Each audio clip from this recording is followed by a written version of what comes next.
Beauty and the Beast is an animated movie produced by Disney in 1991 by Gary Truesdale and Kirk Wise. It is a movie focused on a love story between Belle and the Beast. It is situated in French culture of the 18th century. The Beauty and the Beast is a French fairy tale written originally by Gabrielle Suzanne de Villeneuve in 1740. However, it was the famous release of the first La Belle et la Bête story by Jean Cocteau in 1757 that made it famous. It was also the first adaptation with Gaston, the masculine character that wants to marry Belle, which was also used in Disney's adaptation. So we have a Disney adaptation from 1991 about French culture directed by two white male directors from California. The main voice actress of Belle voice was Paige O'Hara, and most of the staff were from the United States. Therefore, how did they know how to portray French culture in their movie? And how can we decide whether Beauty and the Beast is actually a cultural representation of French culture? The very first scene in Beauty and the Beast shows us the whole village singing. We can hear them say bonjour a few times, which indeed means hello in French. We can hear incorporation of some French vocabulary into the movie. Also, many names in the Disney production come from French, like Lumière, one of the Beast's servants, which means light, or Le Fou, which means the lunatic or the madman. He was Gaston's helper. The use of French names certainly adds quality to this French fairy tale, especially since the Beast is said to be representing King Louis XV of France, who was well known for his bad temper. However, he truly loved his mistress. This mistress loved art and was said to have a huge library in his castle. She was also known as the patron of arts and literature and was even leading the Enlightenment movement. Therefore, she could have been an inspiration for the character of Belle. I believe this is an interesting fact, as the personalities of Belle and the Beast were very similar to these real-life figures. Belle was strongly focused on her books, often lost in the world of imagination, and Beast had a lot of anger inside himself throughout the whole movie. The movie overall has some stereotypes, like the popular illustration of French men with the mustache holding their baguette. In Beauty and the Beast, we can see men with a specific rolled-up mustache, but also men talking about bread, literally. Even Cogsworth had a mustache. And bread was actually the most popular food in France in the 18th century, therefore it can be seen as a symbol of French culture in the movie. It kind of still is one of the things that people tend to think about when visiting Paris. For example, buying a baguette and enjoying it in the park. Another interesting thing is Belle's father, who is an inventor, which was a popular peasant's job in the France of the 18th century. He is not taken seriously by most men though, and is considered to be as weird as his daughter. Gaston, the great representation of masculinity in the movie, is one of the main bullies of Belle's father, Maurice. Even though he claims to have feelings towards Belle, it definitely screams arrogance and could be referring to a famous stereotype that French people tend to be mean. We can see an example of such behavior in the scene where all of the men are drinking beer in the bar and Maurice tries to tell them that Belle is being held captive by the Beast. Gaston immediately gaslights him, but after discussing it with Le Fou, he decides to use Maurice to marry Belle.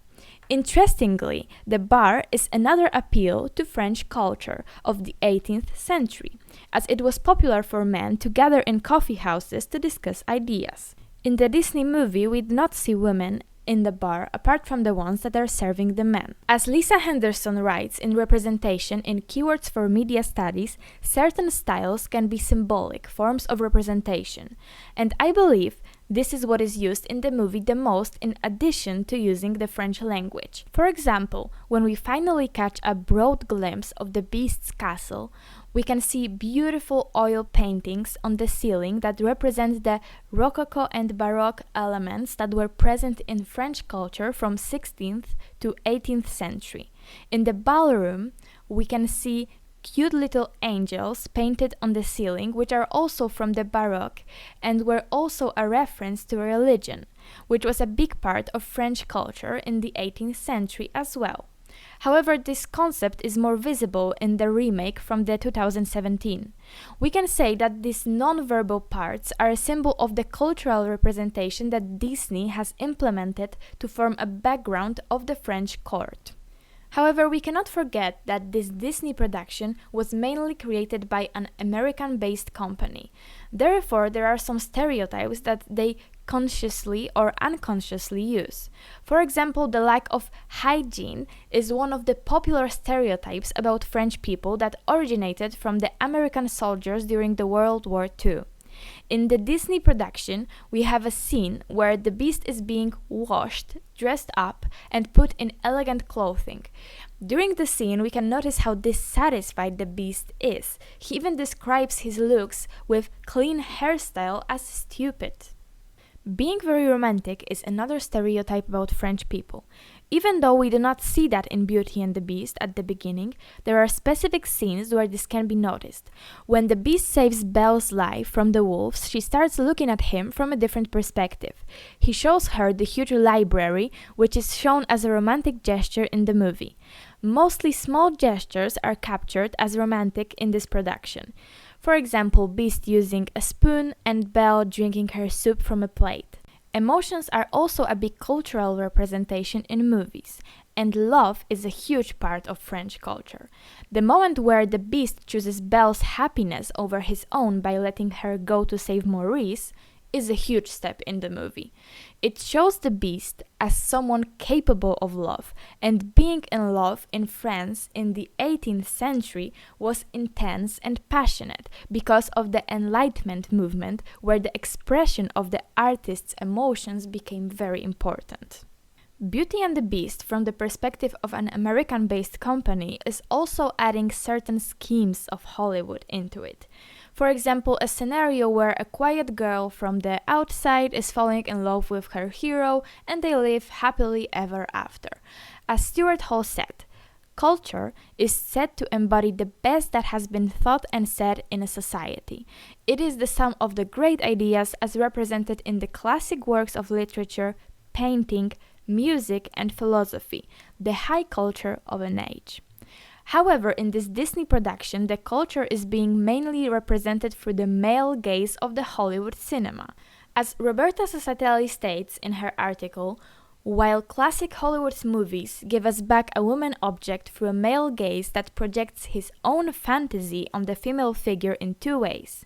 Voyeuristic, which sees the rebel woman as temptress and prostitute, or fetishist, the docile and redeeming woman represented as Virgin Mary. On the one hand, we have Belle that is represented as the Virgin Mary, as a woman that is shy, calm, and gentle. We can see that through her love towards her family and nature. She is described as beautiful by the Beast throughout the movie.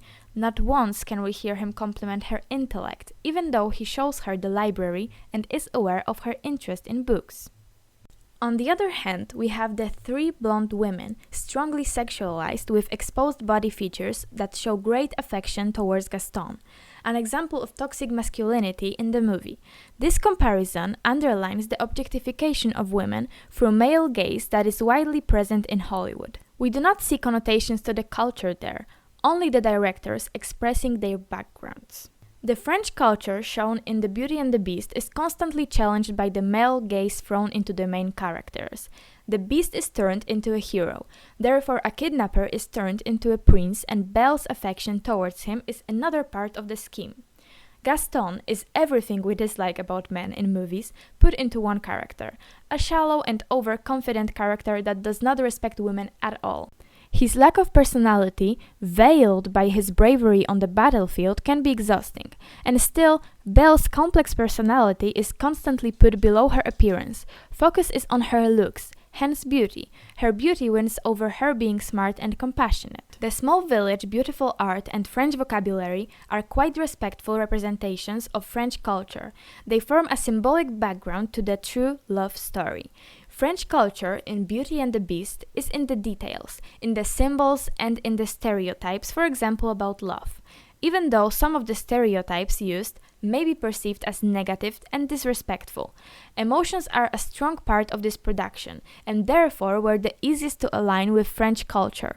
But if I am to be honest, if I hadn't read that much about France in the 18th century, I wouldn't have known that the oil painting on the ceiling of the ballroom scene was even connected to French culture. The representation of culture in this movie is hard to notice apart from the obvious usage of French vocabulary. When we look at the movie from a perspective of culture, the Walt Disney Company didn't offer much to draw from. It is definitely good entertainment for children and does not abuse French culture. The stereotypes about French culture are the most vivid here, but not in a bad way. The only true connotations to the culture are mostly non-verbal and, as Lisa Henderson said, symbolic. This movie is not as shocking when it comes to the cultural representation, but we have to remember it is European culture in France, and for white people it is difficult to portray European white cultures in an authentic way. Disney did not have to be as cautious while producing this animated movie because it is not as hard to create a movie about European culture.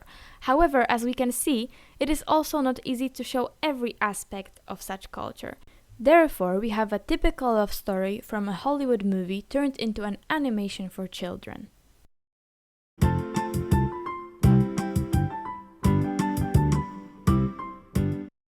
This podcast and music were written and directed by Martyna Krupinska, 2022.